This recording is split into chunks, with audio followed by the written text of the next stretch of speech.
छः की छः एशिया टीम्स जो है वर्ल्ड कप क्वालिफायर में जो कि शुरू होना है 18 जून से, उनको खेलना है as a visiting team Zimbabwe में जाकर। जिम्बाब्वे की अगर हम बात करें तो वही कहीं ना कहीं एज अ होस्ट इससे खेलने वाले हैं, लेकिन उसके अलावा जो बाकी टीम्स हैं, और स्पेसिफिकली हम यहाँ एशिया टीम्स की बात कर रहे हैं, वो जो एशिया टीम्स है वो सब एज अ विजिटिंग टीम वहाँ पर पहुँच रही है। तो सबसे ज़्यादा इंपॉर्टेंट हो जाता है कि वो टीम्स अवे में किस तरह से परफॉर्मेंस करती हैं। सबसे ओवरऑल तो टीम की परफॉर्मेंस की बात आती है, लेकिन उसके साथ साथ टीम के अंदर जो अलग अलग डिपार्टमेंट्स होते हैं, बैटिंग, बॉलिंग और ऑलराउंडर परफॉर्मेंस की अगर हम बात करें तो वो किस तरीके का रहा है अवे की जब भी बात करें। तीन टीमों के बारे में कल हमने बात की थी कि ओमान, नेपाल और यूएई, ये तीन टीमों ने इन तीन टीमों के जो बैट्समैन हैं उनका अपने घर से बाहर यानी उनके कॉन्टिनेंट से, एशिया से बाहर किस तरीके का एवरेज रहा है बैटिंग में, और जब पिच पर वो कितनी देर तक ठहर पाते हैं, कितनी बॉल उन्होंने अब तक फेस किए हैं जब भी वो अवे गए हैं अपने एशिया को छोड़कर। उन तीन टीमों के बारे में आज वो एक बार जाकर जरूर देखिएगा, जाकर एक बार जरूर चेक करिए। लेकिन अब यहाँ पर अगर हम बात करें तो तीन और टीमें यहाँ पर हो जाती हैं, जो और तीन एशिया टीम्स बची हुई हैं, स्कॉटलैंड,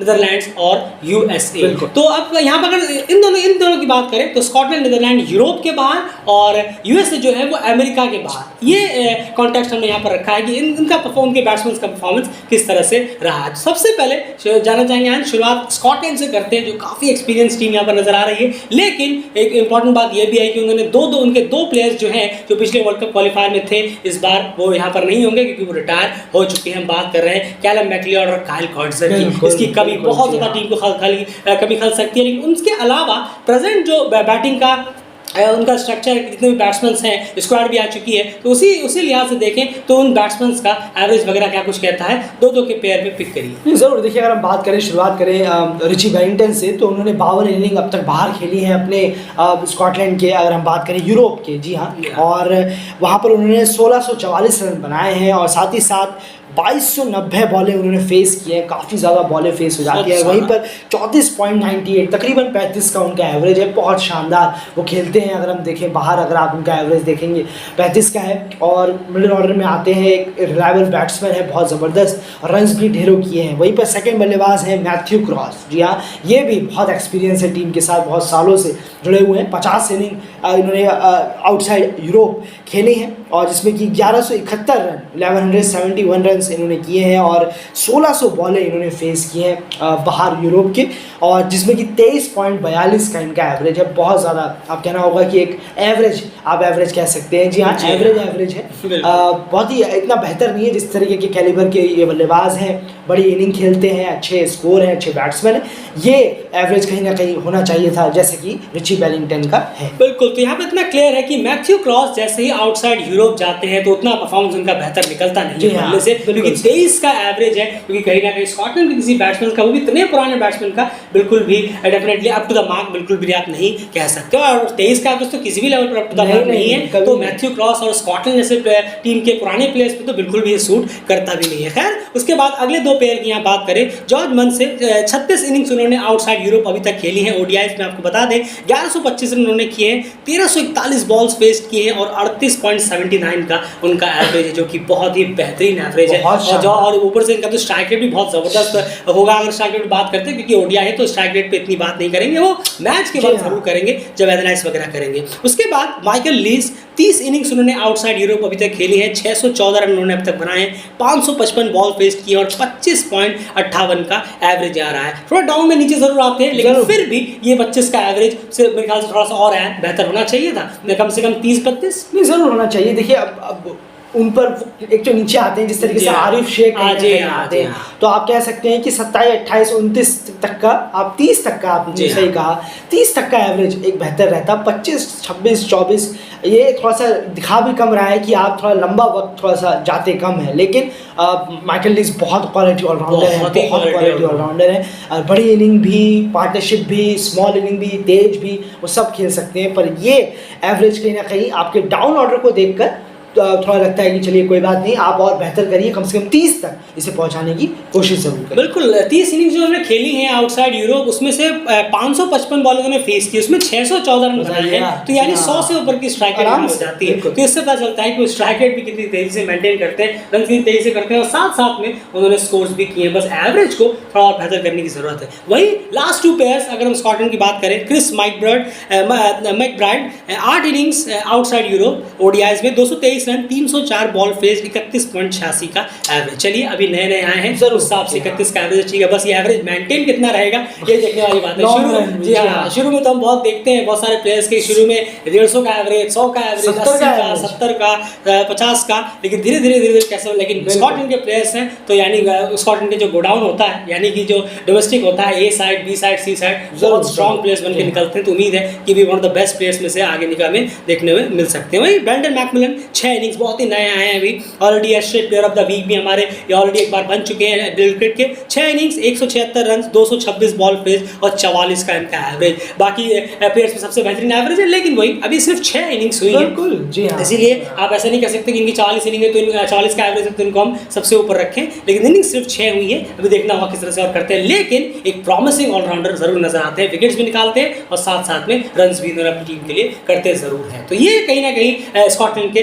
वो 6 प्लेयर्स हो जाते हैं जो बैटिंग यूनिट में, ये उनका हाल है। अब जब भी वो यूरोप से बाहर गए तो ये उनकी परफॉर्मेंसेस हैं। अब स्कॉटलैंड की अगर हम बात करें टॉप 3 बेस्ट बैटिंग्स की और टॉप 3 बेस्ट एवरेज की, तो वो कहीं ना कहीं क्या यहाँ पर निकल कर आता है अगर हम देखें स्कॉटलैंड का ओवरऑल। नहीं ज़रूर देखिए, अगर हम एवरेज की बात करें यहाँ पर, तो यहाँ ब्रेंडन मैकमिलन जैसे कि यहाँ है जिनका एवरेज 44 का है, उसके बाद जॉर्ज मर्सी जिनका 38 का एवरेज है, और रिची बैरिंगटन जिनका 34.98 का एवरेज है। तो ये बेस्ट एवरेज वाले बैट्समैन हैं अगर हम स्क्वाड में अगर देखें स्कॉटलैंड के लिए आउटसाइड यूरोप। वहीं पर अगर बॉल फेस की बात करें तो यहाँ पर रिची बैरिंगटन, मैथ्यू क्रॉस और जॉर्ज मर्सी, और ऑब्वियसली ये तीनों बहुत पुराने हैं, और यहाँ पर क्योंकि मैकलियॉर्ड और काइल कॉल्सन होते थे वो भी इस लिस्ट में आ जाते, इनसे ऊपर रहते लॉन्गेविटी की वजह से, यानी कि जो लंबा इनका करियर है, तो इन्होंने ज़्यादातर क्रिकेट जो है यूरोप के बाहर भी खेला है काफ़ी, और अभी तक टीम में हैं ये तीनों, और बहुत उम्मीद है कि 2024 वर्ल्ड कप के बाद शायद कोई इनमें से एक रिटायर भी ना हो जाए। तो फिर ये तीनों है सबसे ज़्यादा जिनके 1000 प्लस, किसी के और 2 के तो 1500 प्लस बॉल फेस इन्होंने किए। बिल्कुल, तो कहीं ना कहीं ये क्लियर है कि एवरेज तो पहले ही आपको ब्रेंडन मैकमिलन का एवरेज जरूर ज़्यादा है, सबसे नंबर 1 पर 44 का एवरेज है, लेकिन वही कि इनिंग्स भी काफ़ी कम है। लेकिन सबसे बड़े फैक्टर अगर रहने वाले हैं यहाँ पर, तो रिची बैरिंगटन, मैथ्यू क्रॉस और जॉर्ज मर्सी, ये तीनों हमेशा से रहते हैं, ये तीनों एक्स फैक्टर रहेंगे। लेकिन अगर हम यंग प्लेयर्स में बात करें, इनके अलावा अगर किसी प्लेयर्स में उतार बहुत रहने वाला है, क्योंकि आपको ये भी देखना है कि यहाँ पर सिर्फ टीम एस्ट्रेट के खिलाफ नहीं खेलने जा रही है, वहाँ पर 4 फुल मेंबर्स भी, एक अलग टेस्ट है, बहुत ही हाई लेवल का टेस्ट यहाँ पर होना है। स्कॉटलैंड इस तरह के टेस्ट पहले भी दे चुका है, लेकिन एक बार और यहाँ पर होनी है। कुछ नए प्लेयर्स भी यहाँ पर इंक्लूड है, माइकल लीस पे भी बहुत नजर रहेगी कि वो किस तरह से परफॉर्मेंस करते हैं, ये देखने वाली बात हो जाएगी। खैर अब चलते हैं एक और टीम की तरफ। यहाँ बात करें अब अगर यूएसए की, तो यूएसए जो है वो अपने आउटसाइड अमेरिका, उनकी परफॉर्मेंस अब तक किस तरीके की रही है, उनके बैट्समैन की, चलिए शुरुआत करते हैं। सबसे पहले यहाँ जो 2 का पेयर है वो है, सबसे पहला नाम जो है Aaron Johns, 26 innings, 863 run, 1178 ball faced, 35.95 की इनकी एवरेज है। वहीं अगर बात करें उनके नेक्स्ट प्लेयर सुशांत मदानी की, 17 इनिंग्स, 368 रन, 650 बॉल फेस्ड और 21.64 की एवरेज। यहाँ कहना होगा यार सुशांत मदानी की जो एवरेज है वो बहुत ही ज़्यादा बहुत कम है, बहुत ही कम है। यहाँ इसे ऑब्वियसली यहाँ बहुत बढ़ाने की ज़रूरत है अगर यूएसए को एक अच्छा रिजल्ट चाहिए। यूएसए ज़्यादा मैक्सिमम मैचेस में परफॉर्म जीता है, अगर आप देखेंगे उठाकर, तो या तो उसमें मुलांग पटेल है, एरॉन जॉन्स, स्टीवन टेलर, इन तीनों का कोई ना कोई ज़रूर कॉन्ट्रीब्यूशन आपको मिलेगा यूएसए के हर जीत में।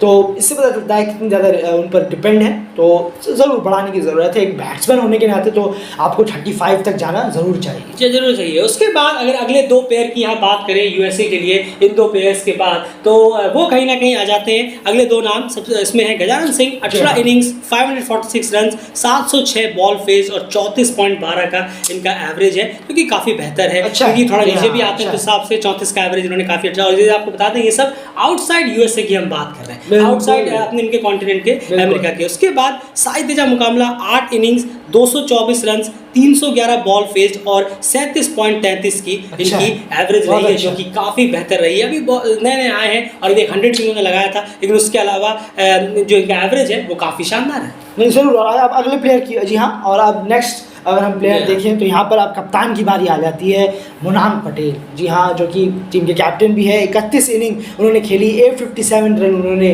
बनाए हैं और 1125 बॉलें उन्होंने फेस की है आउटसाइड अमेरिका में। और वहीं पर उनका एवरेज जो है वो 29.55 का एवरेज है। थोड़ा सा और बेटर होना चाहिए मुनान, कम से कम आपका एवरेज जो है बिल्कुल। 29.55 थोड़ा कम रह जाता है, लेकिन कम से कम जाना चाहिए, क्योंकि आप पोजीशन देखिए अपना जी हाँ। कहाँ आते हैं आप। तो इस एवरेज के बैट्समैन भी। में बिल्कुल, इस डाउन के बैट्समैन का तो कहाँ एवरेज 40-45 होना चाहिए। उम्मीद करेंगे और ये बड़े इस वर्ल्ड कप क्वालिफायर में हमें अच्छा देखने को मिले। वहीं स्टीवन टेलर, जी हाँ, बहुत बड़े प्लेयर हैं।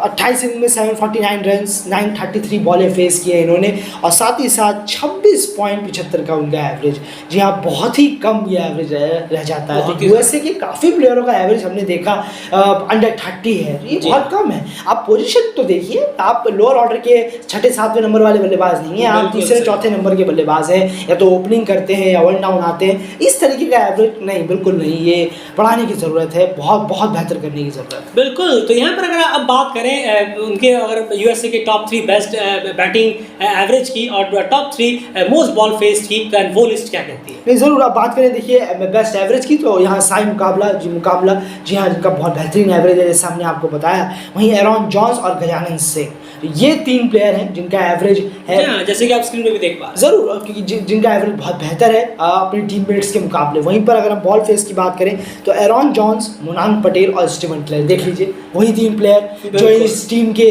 लिए ढेरों रन करते हैं, टीम की जीत में हमेशा आगे रहते हैं, यही वो 3 प्लेयर हैं आखिर, एरॉन जॉन्स, स्टीवन टेलर और मुनान पटेल। बिल्कुल सही कहा आपने, और ये तीनों पे बहुत ज़्यादा दमदार रहने वाला है। और अगर अलग से किसी पे की फैक्टर होंगे जिनका स्टैंड आउट करके परफॉर्मेंस देनी है, तो वो साई तेजा मुकाबला जैसे प्लेयर्स होंगे, गजानन सिंह जैसे प्लेयर्स होंगे, जिनको ज़रूरत पड़ने पर टीम का साथ यहाँ पर देना है। आउटसाइड अमेरिका के ये सारे हमने स्टैट्स आपके सामने रखे हैं। अब एक और टीम जिन्होंने ओडीआई सुपर लीग खेला है और पिछले 1.5-2 सालों में उन्होंने काफ़ी ज़्यादा क्रिकेट खेला है फुल मेंबर्स के खिलाफ, खास करके ओडीआईस की अगर हम यहाँ बात करें। उसके बाद T20 वर्ल्ड कप भी उन्होंने बैक टू बैक 2 खेले हैं। 2021 का T20 वर्ल्ड कप वो इतना खास उनके लिए गया नहीं, लेकिन 2022 में उन्होंने काफ़ी बेहतर परफॉर्मेंस जरूर दिया, लेकिन वो T20 फॉर्मेट था। ओडीआई सुपर लीग में भी उनका परफॉर्मेंस इतना खास नहीं था, लेकिन कुछ जगहों पर एक आध बैट्समैन ने अच्छा खासा इंप्रेस जरूर किया, खास करके स्कॉट एडवर्ड्स और विक्रमजीत सिंह। इन्होंने थोड़ा बहुत बेहतर जरूर करने की कोशिश की है, लेकिन ओवरऑल नीदरलैंड्स का जो परफॉर्मेंस है वो डिजास्टर रहा है ओडीआई सुपर लीग में, इसमें कोई दो राय नहीं है। ये इनके बैट्समैन का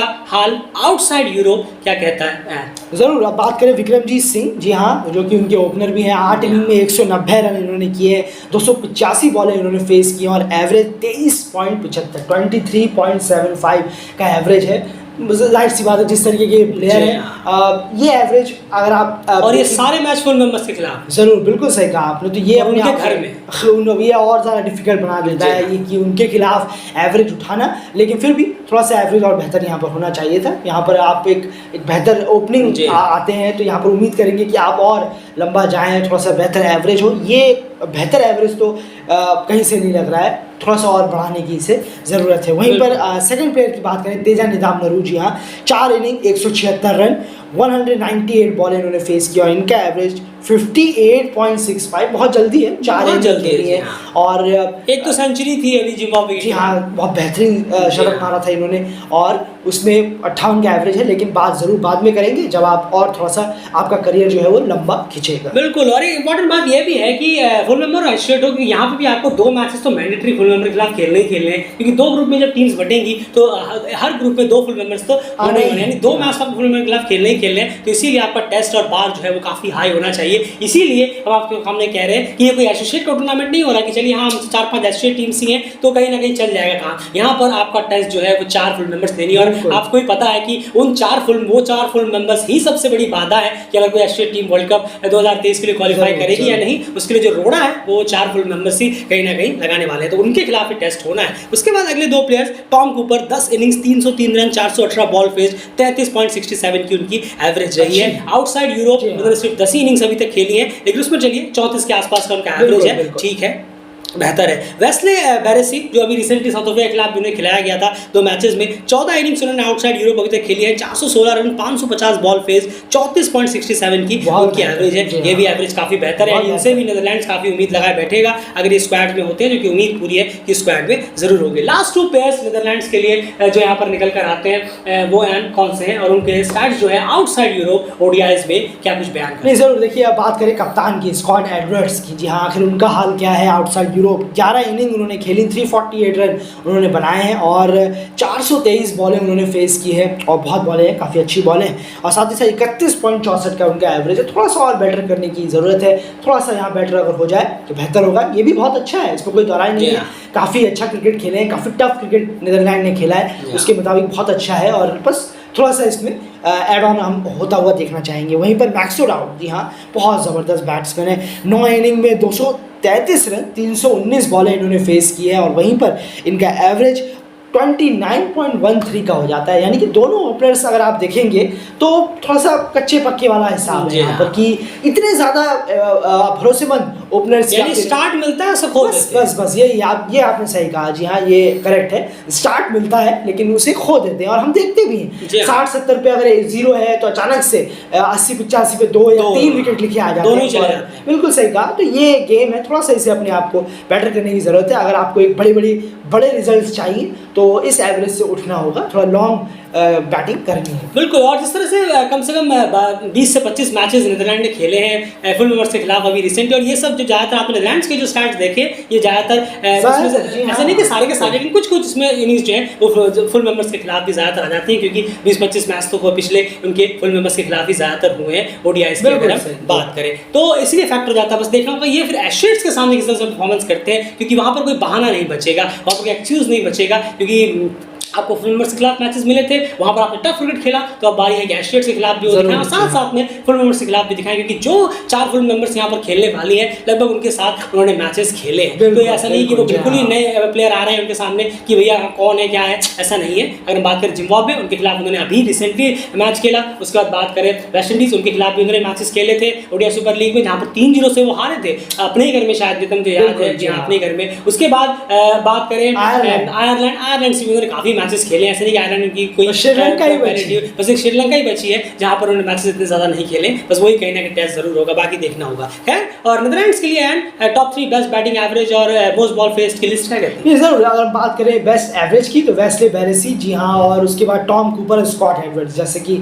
आपको मालूम है, जैसे हमने बताया, जिनका उनका एवरेज है बहुत शानदार है। स्कॉट एडवर्ड्स को थोड़ा सा और बेटर करने की ज़रूरत है। वहीं पर बॉल फेस में अगर हम बात करें, वेस्ले बैरेसी, स्कॉट एडवर्ड्स और टॉम कूपर, ये वो 3 बल्लेबाज हैं जिनका बॉल फेस अपने टीममेट्स के मुकाबले सबसे ज़्यादा है, जो सबसे ज़्यादा वक्त, सबसे ज़्यादा पिच पर समय बिताया है इन तीनों बल्लेबाजों। बिल्कुल। तो ये कुछ हाल कहता है यूएसए, स्कॉटलैंड और नीदरलैंड्स का। जब भी बात करें स्कॉटलैंड नीदरलैंड्स आउटसाइड यूरोप गए कि उनके बैट्समैन का जो हाल रहता है वो यहाँ पर हमने आपके सामने प्रेजेंट किया, अच्छी तरह डिस्कशन किया। और उसके अलावा यूएसए के बैट्समैन जब यूएसए के बाहर जाते हैं तो उनका परफॉर्मेंस कैसा रहता है वो भी हमने आपके सामने रखा। तो ये और बाकी बचे ओमान, यूएई और नेपाल, इन तीनों के बारे में ऑलरेडी हम कल बात कर चुके हैं, उसको भी जाकर जरूर एक बार देखिए, क्योंकि बहुत इंपॉर्टेंट क्रूशियल वीडियो फैक्ट ये सब डिस्कशन है। क्योंकि सबसे इंपॉर्टेंट बात ये है कि ये अब बारी है अवे में खेलने, घर में क्या हुआ नहीं हुआ ये सब चीजें यहाँ पर छूट जाएंगी, उससे पास हो गई है, आपने क्या किया नहीं किया वो सब हो गया, अचीवमेंट के लिए बेहतर है, लेकिन अब वो हो गया। अब यहाँ पर बात आ गई है अवे की,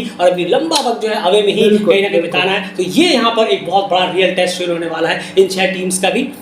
कुछ टीमें तो बहुत वक्त से ही बाहर खेल रही हैं, और खास करके नेपाल की अगर मैं बात करूं तो वो जो है काफ़ी वक्त से घर में खेल रहे थे, उनको अभी अवे जाना है। तो किस तरीके के उनके बैट्समैन का परफॉर्मेंस रहता है अवे में, उसका हमने डिस्कशन ऑलरेडी कर चुके हैं। प्लेलिस्ट जो है वर्ल्ड कप क्वालिफायर की ऑलरेडी बना दी गई है, जाकर उसे जरूर चेक करिए। वहाँ पर लगातार वर्ल्ड कप क्वालिफायर से रिलेटेड इंटरेस्टिंग डिस्कशन और एनालिसिस वीडियोज़ आपको मिलते हैं। फिलहाल इस वीडियो में इतना ही।